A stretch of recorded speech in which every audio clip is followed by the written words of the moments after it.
The chamber was enormous, stretching upward like a cathedral made of crystal and light. Jinho Park stood at the entrance, his heart pounding despite his calm expression. Behind him, Minji Kim adjusted her tablet nervously, while Donghyun Lee scanned the room with military precision. They were the first humans to stand in the Galactic Council chamber, and the weight of that moment pressed down on all of them. Hundreds of aliens filled the tiered seats that circled the central platform. Some had feathers that shimmered in colors Jinho had no names for. Others floated in tanks of liquid, their bodies translucent and strange. A few looked almost normal, until they moved in ways that made Jinho's stomach turn. This was humanity's introduction to the galaxy, and they were outnumbered by beings who had traveled the stars for thousands of years while humans were still learning to make fire. A tall creature with golden feathers and 4 eyes stepped forward. Its voice came through a device that translated the sounds into Korean, English, and a dozen other human languages simultaneously. Welcome, representatives of Terra 3. I am High Chancellor Thevron, of the Kelthron people. You stand before the Galactic Council, representing 847 civilized species across 200,000 light-years. Jinho bowed respectfully. Thank you, High Chancellor. We are honored by this invitation. I am Ambassador Jinho Park, and these are my colleagues Minji Kim and Donghyun Lee. We come in peace and friendship. A rippling sound passed through the chamber. It took Jinho a moment to realize the aliens were laughing. Not cruelly, but the way adults might chuckle at a child's innocent statement. His jaw tightened, but he maintained his diplomatic smile. Thevron raised a wing-like arm. Of course. All newcomers speak of peace. Your species has only possessed faster than light travel for 50 of your years, correct? Quite impressive for such a young civilization. 52 years, Minji corrected quietly, then immediately regretted speaking. Another ripple of amusement. A blob-like creature in a water tank spoke, its words bubbling through the translator. 52. My apologies. Such a vast difference. More laughter. Dongyun's hand curled into a fist at his side, but Jinho touched his arm gently. Not yet. Not here. They had prepared for this condescension. Earth was the newcomer, the primitive species taking its first steps into a galaxy that had been civilized for millennia. They would have to prove themselves worthy of respect.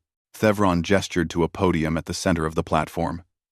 Now, we must complete the formalities. For our official records, we require your planet's true designation, not the catalog number our survey ships assigned, but what your people call your homeworld. Jinho walked to the podium, his footsteps echoing in the massive chamber. He placed his hands on the smooth surface and spoke clearly. My people call our world Earth. Silence fell across the chamber. The translation matrix above flickered, displaying symbols and words in hundreds of languages. Jinho watched as the aliens looked at their own devices, reading the translation into their native tongues. Then something strange happened. The murmur of amusement died. Several aliens leaned forward in their seats. Others began tapping, frantically, at their devices. A small crystalline being near the front actually stood up, its geometric body trembling. Thevron's feathers ruffled. Earth. The translation matrix indicates this word means soil, ground, dirt. You named your planet after dirt? Yes, Jinho said, confused by the sudden tension. It's a simple name. It means the ground beneath our feet, the foundation of our home. An old creature in the far corner suddenly moved. It had tentacles instead of arms and skin that looked like wet leather. Jinho remembered from the briefing documents that this was Archivist Quelm, one of the oldest beings in the council. The Archivist's tentacles shook as he manipulated a holographic interface that appeared before him. High Chancellor, Quelm's voice was barely a whisper through the translator, but in the silent chamber, everyone heard it. I request an immediate recess. There is something I must verify in the archives. Thevron's head tilted in confusion. Archivist, we are in the middle of... Now! Quelm's shout made several aliens jump. This cannot wait. If I am correct, if the translation is accurate. His tentacles trembled harder. We may have made a terrible mistake. The chamber erupted in confused voices. Aliens turned to each other, their various sounds creating a cacophony that the translators struggled to process. Jinho looked back at Minji and Donghyun, both of whom looked as confused as he felt. Thevron raised both wings for silence. Very well. This session is adjourned. Representatives of Terra 3, please remain in your quarters. We will reconvene once the archivist has completed his research. As guards escorted the human delegation out of the chamber, Jinho caught a glimpse of Quelm, hunched over his holographic display, dozens of tentacles moving in frantic patterns. Around him, several of the oldest council members had gathered, and the expressions on their alien faces, despite being so different from human features, all conveyed the same emotion: fear. In the corridor outside, Minji grabbed Jinho's arm. What just happened? Why did they react that way to our planet's name? Jinho shook his head slowly. I don't know. But whatever is in those archives, it has something to do with Earth. And they're terrified. Jinho shook his head. Jinho shook his head. And they're terrified. Jinho shook his head. Jinho shook his head. Dongyun's hand moved instinctively to where his sidearm would normally be, though they had been required to come unarmed. Are we in danger? I don't think so, Jinho said, though he wasn't certain. They're not afraid of us. They're afraid of something they think they know about us. He looked back at the massive doors of the council chamber. But what could ancient alien archives possibly know about Earth? We only reached the stars 52 years ago. None of them had an answer. They walked back to their quarters in silence, unaware that in the deep vaults beneath the council chamber, Archivist Quelm had just accessed files sealed for over 50,000 years. Files that contained a single warning, repeated in every language of every civilization that had ever existed. The warning simply said, if the beings from the dirt world ever leave their planet, do not engage, do not provoke, do not fight. They are called the Enduring Ones, and they have never stopped coming. So Young Choi did not trust the Galactic Council. As Earth's intelligence officer, she had not survived 15 years in her profession by taking things at face value. The abrupt adjournment. The fear in those alien eyes. The way guards had suddenly appeared to escort them, all of it screamed danger. She sat in the human quarters, watching security feeds on her concealed device while the others tried to rest. You should sleep, Taewon Jung said from across the room. The cryptographer had been assigned to the delegation, specifically because of his ability to break codes. Now he worked quietly on his own tablet, analyzing the council's communication networks. We might need to be sharp tomorrow. Trocker, I will sleep when I understand what just happened, So-young replied. Her fingers danced across her screen, accessing Earth's spy satellites positioned around the council station. The images showed unusual activity in the lower levels of the facility, where delegates were never allowed to go. Meanwhile, 15 floors below, Archivist Quelm moved through corridors that had not been opened in millennia. His tentacles ached with age, but fear gave him energy. Behind him followed 3 of the oldest council members' beings, who had served for centuries and knew the truth that younger species had forgotten. The vault door was massive, sealed with technology so ancient that modern engineers no longer understood how it worked. Quelm placed several tentacles against the surface and spoke in a language that had been dead for 40,000 years. The door recognized the words and slowly began to open, dust falling from its edges. Inside, holographic archives floated in the darkness like frozen stars. Each one contained knowledge from civilizations that had risen and fallen long before most current council species had even evolved. Quelm moved to a specific section, marked with a symbol that translated roughly as, "Never again." Are you certain we should access these files? Asked one of the other elders, a crystalline being named Vekthar. They were sealed by unanimous vote after the precursor wars ended. If I am wrong, no harm is done, Quelm said, though his shaking tentacles suggested he did not believe he was wrong. But if I am right, then the Council has unknowingly invited our doom to sit among us. He activated the archive. Light filled the chamber as holographic text and images appeared, showing worlds burning and fleets shattered. The beings watched in silence as the ancient warning played before them. The record spoke of the Precursor Wars, a conflict so devastating that it nearly destroyed all intelligent life in the galaxy. 3 massive empires had fought for supremacy, each possessing weapons that could crack planets and extinguish stars. The war raged for 2,000 years until all sides realized they would destroy everything if they continued. In their desperation, they had made peace and turned their attention to preventing any species from ever gaining enough power to restart such a conflict. They had catalogued every dangerous species, every death world, every potential threat. And at the top of that list was a small blue planet in an unremarkable star system. The planet's designation translates across all known languages to variations meaning soil, ground, or earth. The ancient recording explained. It is classified as a Class 1-2 death world, far beyond standard survivability parameters. Gravity is 1.2 times galactic standard. Atmospheric oxygen levels are toxic to most species. Temperature variations are extreme. Geological activity is constant. Weather patterns are violent and unpredictable. The recording showed images of Earth oceans that could swallow continents, mountains that touched the clouds, deserts that killed in hours, and ice caps that buried everything in frozen death. But the environment is not the true danger. The voice continued.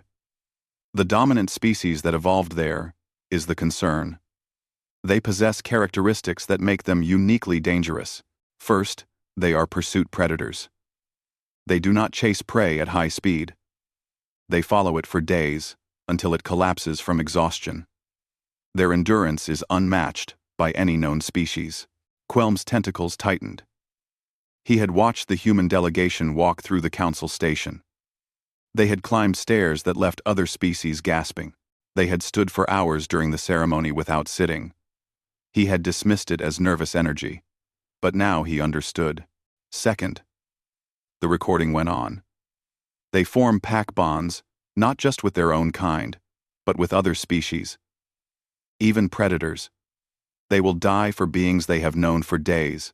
They adopt creatures that should be their prey or their hunters, and treat them as family. This makes them impossible to isolate psychologically. Amy. Images showed ancient humans with wolves, horses, birds of prey, creatures that should have been enemies, working together. Third, they weaponize every discovery. Give them fire. They make explosives. Give them agriculture. They make armies. Give them the atom. They make weapons that can destroy their own world. They have nearly driven themselves extinct multiple times, yet they continue. Vekthar's crystalline structure darkened with concern. This sounds like any aggressive species. Why the extreme classification? Watch, Kellum said quietly. The recording showed battlefields from Earth's history. Humans fighting in trenches filled with poison gas. Humans charging across beaches into machine gun fire. Humans fighting in frozen wastelands where the cold killed as surely as bullets. And in every case, they kept coming. They never surrendered. Even when defeat was certain, even when survival was impossible, they fought. The defining characteristic of this species is that they do not know when to stop, the recording concluded. They are called the enduring ones. If injured, they heal and return. If defeated, they learn and adapt. If their warriors fall, they send more. They turn every conflict into an evolutionary pressure that makes them stronger. The precursor empires studied them for centuries and reached a unanimous conclusion: if this species ever leaves their planet, nothing will stop them from spreading across the galaxy. Not because they are cruel or evil, but because they simply do not stop. The recording showed the final recommendation.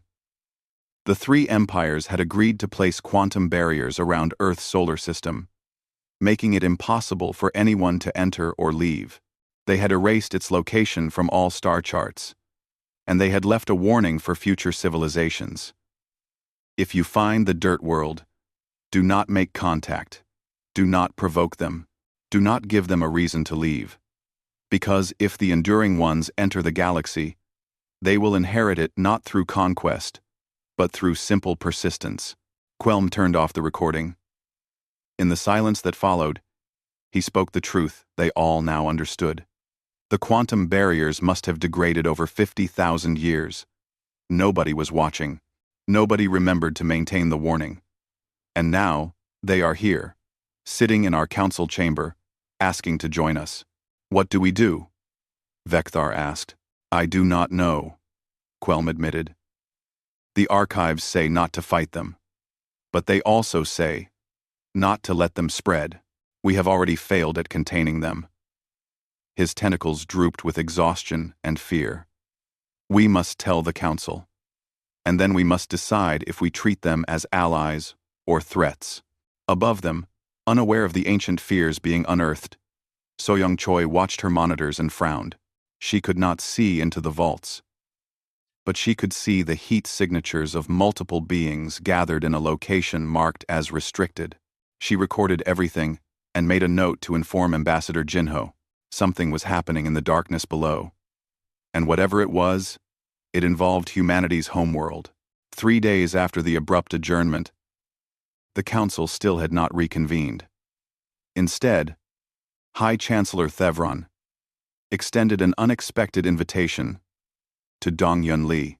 The message was polite but firm. The Council's military forces wished to conduct cultural exchange exercises with Earth's military representative. It would be a gesture of friendship and mutual understanding. Dong-Hyun did not believe that for a second. Neither did Jinho, who reluctantly approved the participation. Be careful. Jinhon. Not. Jinhon, the ambassador warned. They are testing us. I do not know why, but everything they do now is about measuring what humans can do. I will keep my eyes open. Dong-Yun promised. He selected Kyungmin Han, a special forces soldier who had been part of their security detail, to join him. If this was truly a test, better to send 2 of Earth's best. The testing ground was located on a moon that orbited the council station. As their shuttle descended, Kyungmin whistled low.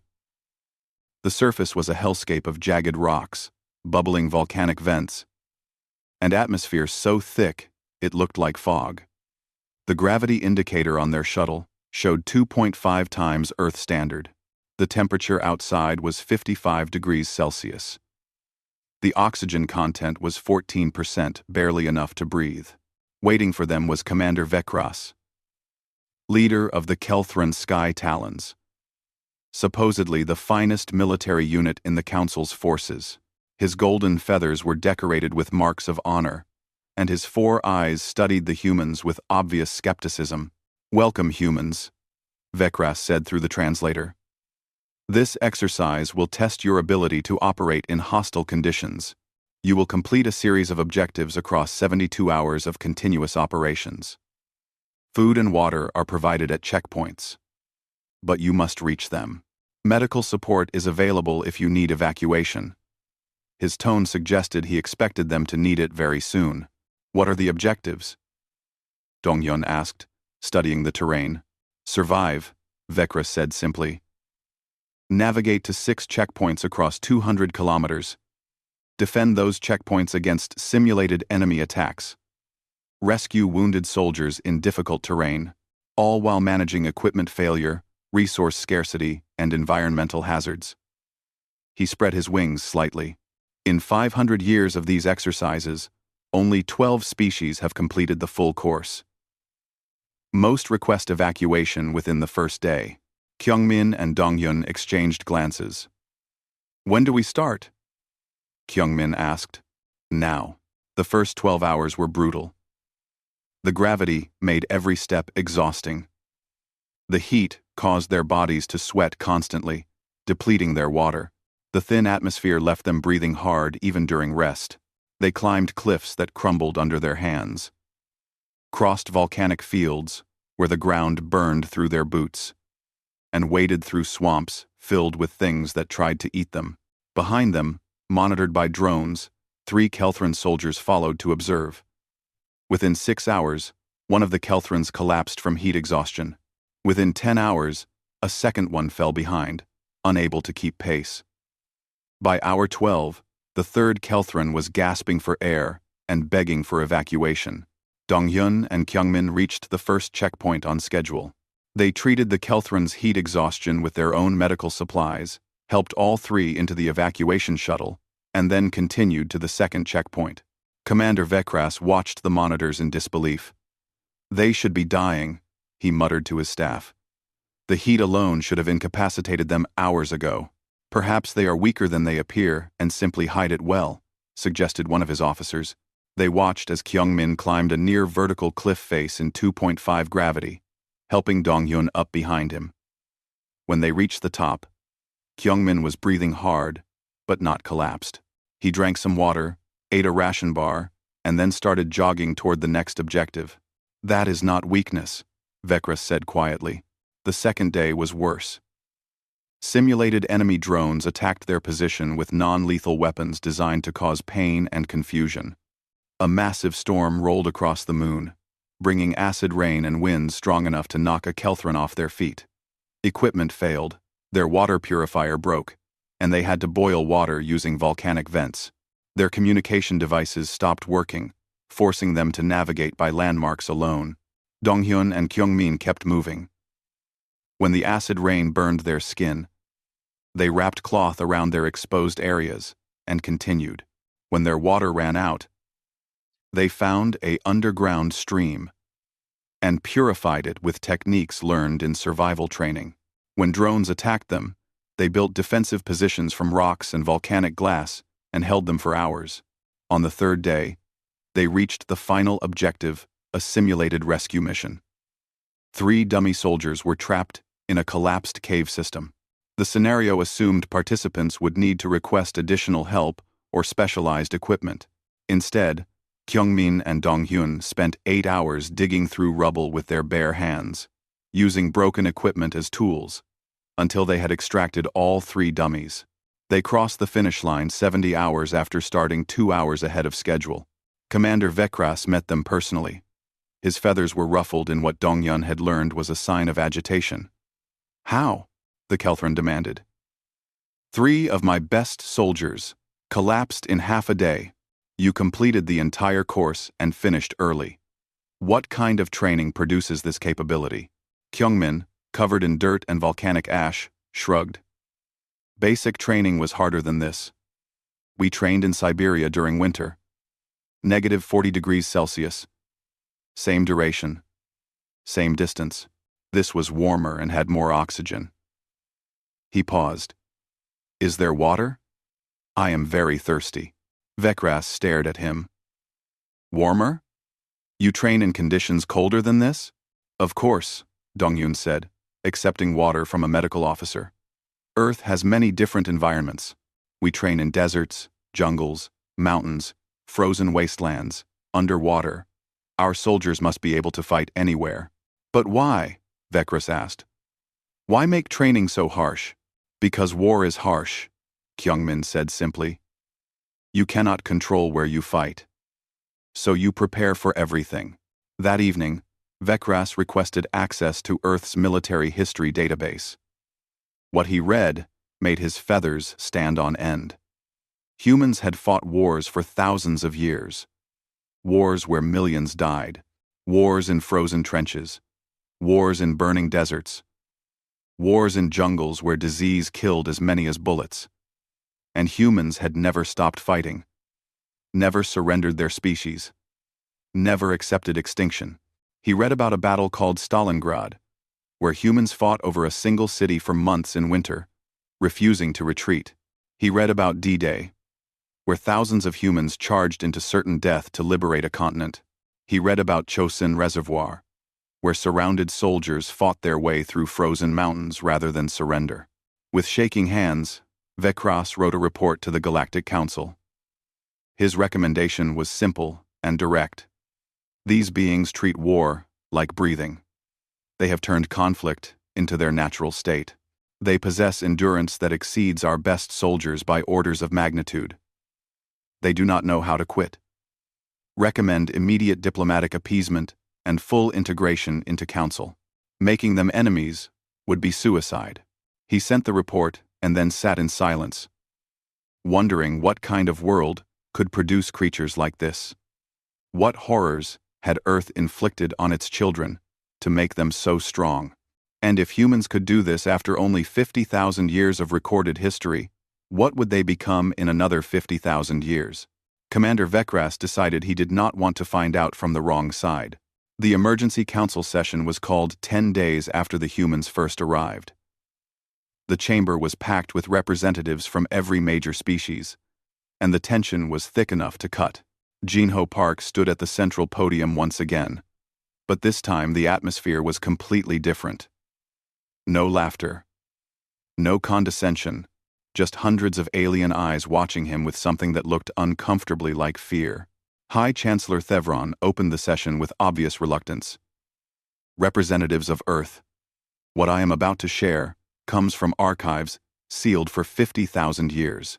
We have debated for days whether to reveal this information, but transparency seems wisest given the circumstances. He gestured, and holographic displays lit up around the chamber, showing the same ancient warnings that Archivist Quelm had discovered. Jinho watched in growing disbelief as the presentation unfolded. Images of Earth from space, marked as a quarantine zone. Classifications describing humans as persistence predators with impossible endurance. Warnings about their tendency to weaponize everything. Predictions that they would spread across the galaxy unstoppably if ever released from their world. The precursor civilizations sealed your planet, Thevron explained. They believed your species represented an existential threat to galactic stability, not because you were evil, but because you were too persistent, too adaptable, too unwilling to accept defeat. Silence fell across the chamber. Jinho looked back at his delegation. Minji's face had gone pale. Dongyun looked angry. But it was Soyoung who spoke up, her voice cutting through the quiet. You brought us here to determine if we match your ancient fears, she said. Not a question. A statement. The military exercises, the delays. You have been testing us. Yes, admitted an alien that looked like living crystal matriarch Selvix, leader of the Vex Coalition. And the results terrify us. Your soldiers exceeded our best warriors with ease. Your people breathe poison and walk in gravity that crushes others. You thrive in conditions classified as lethal. She turned her geometric body toward the assembly. I propose we reinstate the quarantine protocols, seal Earth's system again before they spread further. Shouts erupted from various council members. Some agreed. Others protested. The chamber descended into chaos. Enough! Jinho's voice cut through the noise. He had not shouted, but somehow the sound carried. When silence returned, he looked around the chamber with an expression of profound sadness. You spent 50,000 years afraid of us. You locked us away like dangerous animals. And now that we finally escaped not through war or conquest, but through our own scientific progress, you want to imprison us again. You do not understand, Quelm said, his tentacles waving agitatedly. The archives are clear. Your species does not stop. You endure beyond reason. You turn every conflict into evolution. If a war starts between humans and the Council, even if we win, the survivors will become stronger. You will adapt and return, again and again, until we are extinct, or you are. Jinho was quiet for a moment. Then, surprisingly, he laughed. It was not a cruel laugh, but one of genuine amusement mixed with sadness. You are afraid because we persist? Because we survive? He shook his head. We thought every species did that. We thought wanting to live, to continue, to protect your people, was universal. Minji Kim stepped forward, her initial shock replaced with determination. She activated her own tablet, and new images appeared, not of war, but of humanity at peace. "May I show you something?" she asked. Without waiting for permission, she began. The holograms showed art galleries and concert halls. Families gathered around dinner tables. Humans crying at sunsets and laughing at jokes. Children playing with dogs, those wolves that humans had befriended tens of thousands of years ago. Scientists working together across borders. Strangers rushing into burning buildings to save people they had never met. "Yes, we are survivors," Minji said softly. "Earth made us that way. Our world tried to kill us with ice ages and volcanoes and droughts and predators. We survived not because we were the strongest or the fastest, but because we were stubborn and we worked together." She showed images of diverse humans from every continent. "We are pack animals. We form families not just with blood relations but with anyone who will stand beside us. We befriended wolves because we saw companions, not threats. We domesticated horses and cats and birds because we wanted friends, not servants." Heijin's song, Earth's cultural ambassador, continued the presentation. "You fear that we weaponize everything. You are right. But do you know why? Because Earth gave us no choice. We had to make tools or die. We had to make fire or freeze. We had to make weapons or be eaten. But we also made music and paintings and stories. For every weapon humans created, we created 10 things of beauty."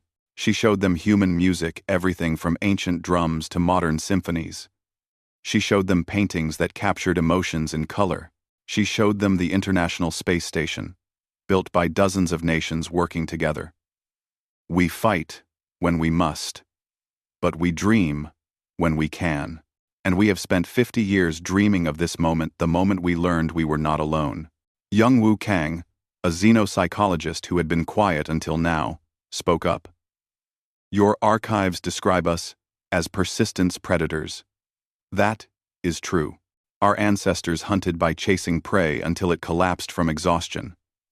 But do you know what that taught us? Patience. The ability to pursue a goal not for hours or days, but for generations. When we decide something matters, we do not give up." He looked around the chamber.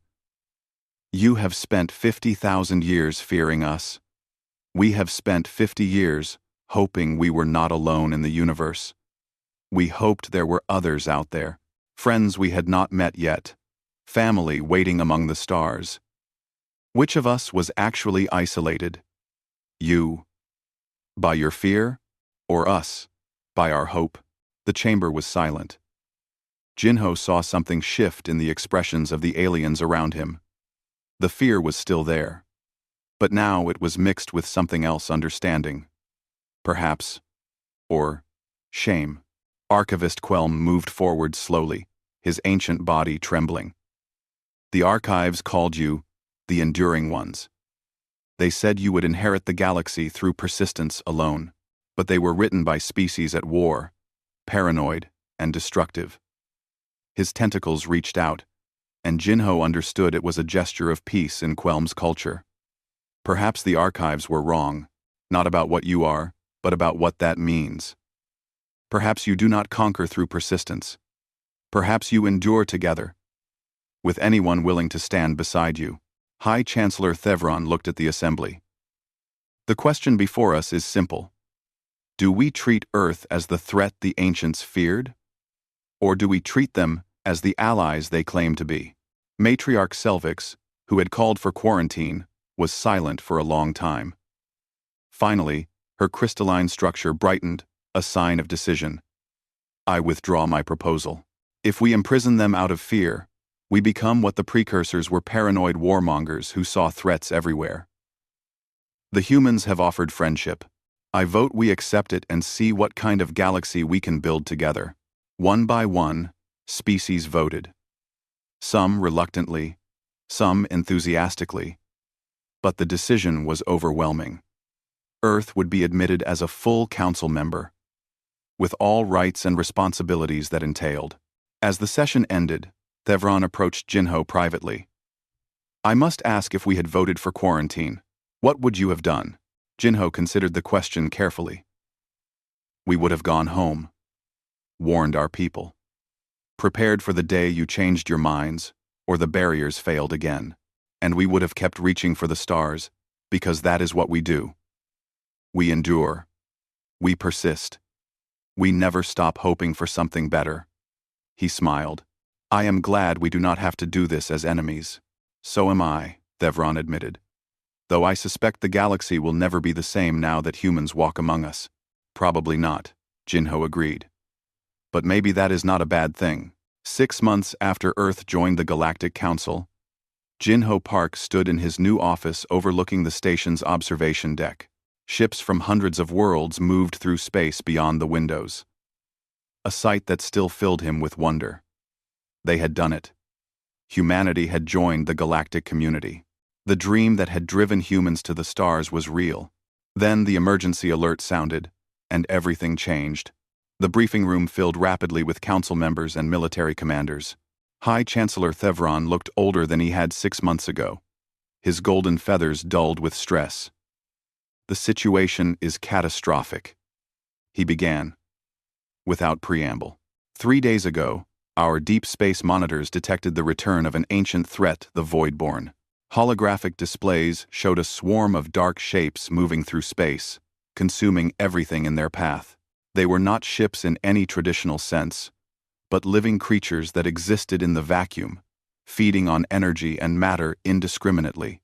The Voidborn nearly destroyed the precursor civilizations, Quelm explained, his tentacles moving in agitated patterns.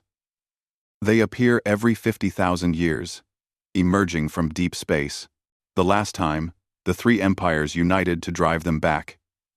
Barely. Since then, no one has seen them.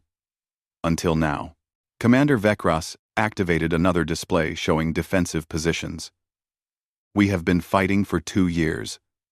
16 worlds have fallen. Our fleets cannot hold them. They adapt to every weapon we use. They learn from every encounter. We are losing. The room fell silent. Jinho looked at the displays, his mind racing. 2 years of fighting, and the Council was losing? These were civilizations with thousands of years of advanced technology, species that had considered humans primitive just months ago. If they could not win, what could Earth possibly offer? As if reading his thoughts, Matriarch Selvix spoke. We know what you are thinking. Ambassador, what can humans do that we cannot? We have better weapons, more ships, superior technology. Her crystalline body dimmed. But technology is not our problem. We are losing because we fight like civilized beings. We preserve our forces. We retreat when overwhelmed. We accept defeat when victory becomes too costly. The Voidborn do not, Vekras added quietly. They are like... He stopped, looking at Jinho. They are persistence predators. Like humans. They never stop coming. And we do not know how to fight that. Understanding dawned on Jinho. You need someone who thinks like they do. We need someone who knows how to persist beyond reason, Thevron said. We need humans to teach us what your archives call endurance warfare. Within hours, Earth's government responded. Fleet Admiral Sun Wu, Park, Jinho's older sister, and commander of Earth's United Defense Force, arrived with a battle group of 50 ships. They were small compared to Council vessels, built with human engineering that prioritized reliability over elegance, function over beauty. But they came, ready to fight. Sun Wu studied the tactical situation for 2 days before making her recommendation. You are fighting wrong, she told the assembled council military leaders. You treat space like an ocean where you maneuver fleets. The Voidborn treat it like land where they advance and hold ground. You need to think differently. How? Vekras asked. Combined arms doctrine, Sun Wu explained, using terms that had to be translated carefully. Use each force for what it does best. Council ships have superior weapons. Use them for artillery. Human ships are tougher. Use us for frontline holding actions. Your species are specialists. Use them in roles that match their strengths. And most importantly, you need to accept that some battles cannot be won cleanly.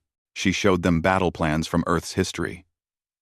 Strategies from wars, fought in trenches and cities, in mountains and jungles. Tactics designed not for glorious victory but for grinding, persistent warfare, where the goal was not to destroy the enemy quickly, but to outlast them. This is barbaric, one council admiral protested.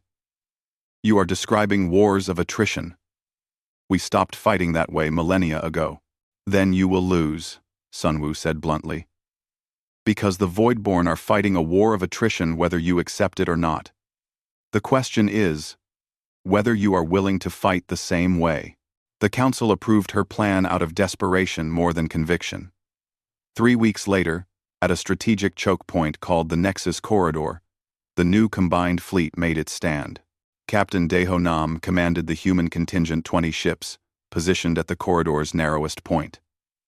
Behind him, Council heavy cruisers provided long-range fire support. Flanking forces of fast-attack ships from various species waited to exploit any opportunities. It was a strategy that no single species would have developed. Combining human stubbornness with alien technology and tactics. The Voidborn swarm arrived, a dark mass that blotted out the stars. They expected resistance to break, as it had everywhere else. They were wrong. Daeho's ships did not retreat. When shields failed, they rotated damaged sections away from enemy fire and kept fighting. When weapons overheated, they used emergency coolant procedures Earth engineers had designed for ships that were never supposed to stop firing. When the Voidborn adapted to their weapons, they changed tactics, using maneuvers so reckless that the Voidborn could not predict them. 72 hours into the battle, Daeho's ships were wrecked, running on backup power and emergency repairs. Half his crew was dead or injured, but they held the line. When council commanders asked if he needed relief, his response became famous. We decided not to lose. That simple statement confused the council members until someone explained human psychology deciding something was as powerful as being ordered to do it. The humans had chosen to hold, and so they would hold until they physically could not. Behind the human line, alien species learned. Kelthran pilots stopped retreating when shields dropped.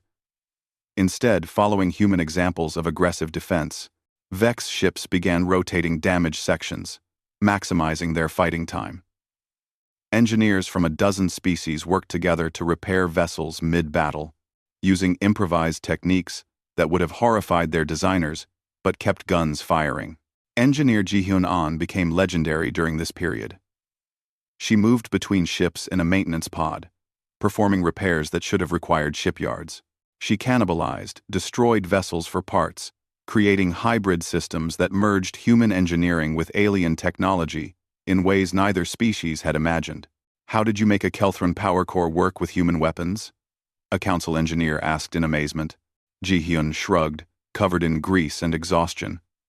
On Earth, we make tools from anything. Rocks become hammers. Lightning becomes electricity. If it exists, we find a use for it. She patched another connection that should not work but somehow did. Your people design elegantly. We design desperately. Maybe desperate is what we need right now. The battle lasted 96 hours before the Voidborn swarm finally broke.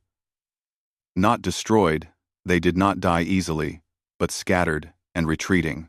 For the first time in 2 years, the Council had won a major engagement. In the aftermath, High Chancellor Thevron surveyed the damage.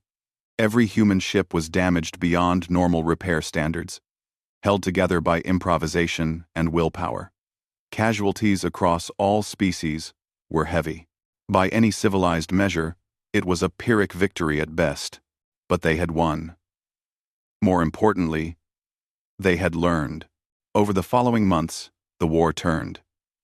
Not quickly, the Voidborn were still dangerous, still adaptive, but the combined forces now fought with a persistence the Voidborn could not overcome. When human endurance met alien technology and council resources, the result was unstoppable. The final battle took place 8 months after the Nexus Corridor. The Voidborn made a desperate assault on the Council's home systems, throwing everything into one massive attack. The combined fleet met them with everything they had learned: human persistence, alien innovation, and the stubbornness of species who had decided to survive together. Jinho watched from the Council station as the last Voidborn swarm scattered into deep space, fleeing back into the darkness from which they had emerged. Around him, representatives from hundreds of worlds celebrated, species that had nearly gone extinct now rejoicing in survival. High Chancellor Thevron found him on the observation deck later that night. The stars beyond the windows seemed brighter somehow, no longer threatened by the darkness that had consumed them. "For 50,000 years, we feared the beings from Earth," Thevron said quietly. "We were right to fear them. Your people are terrifying. They do not know how to quit, how to accept defeat, how to stop pushing forward." He turned to Jinho. "But we were wrong about why that mattered.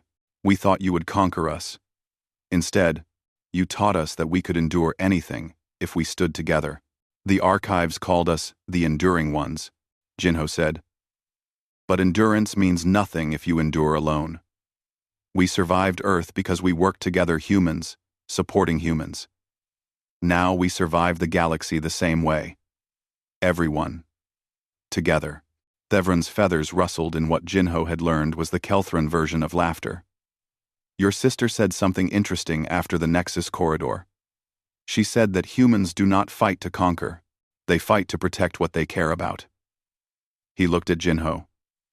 "You have made the entire council something humans care about. We are your pack now. Yes?" Jinho smiled. "Yes. You are family. Strange, alien, frustrating family. But family. Then I pity anyone who threatens this family," Thevron said. "They will learn what the Voidborn learned, that humans may be individually stubborn. But when they decide something matters, they bring everyone they care about along for the fight." 6 months later, the Galactic Council held a ceremony to honor those who fell in the war. Monuments were erected, listing names from hundreds of species. Humans stood beside Kelthrans, beside Vex, beside species whose names most humans still could not pronounce. They had won, but the cost was heavy, and the galaxy would not forget. At the ceremony's conclusion, Heijin Song unveiled a new addition to the council chamber, a simple bronze plaque with words in every council language. It read, "Here stand those who endured together. Not the strongest, not the wisest, but the most persistent. We are family among the stars." The galaxy had learned Earth's real name, and though terror had indeed gripped them at first, now they understood the truth. Humans were dangerous not because they conquered, but because they made every ally family, every challenge surmountable, and every defeat temporary. The Enduring Ones had entered the galaxy, and the galaxy was better for it, though it would never be the same.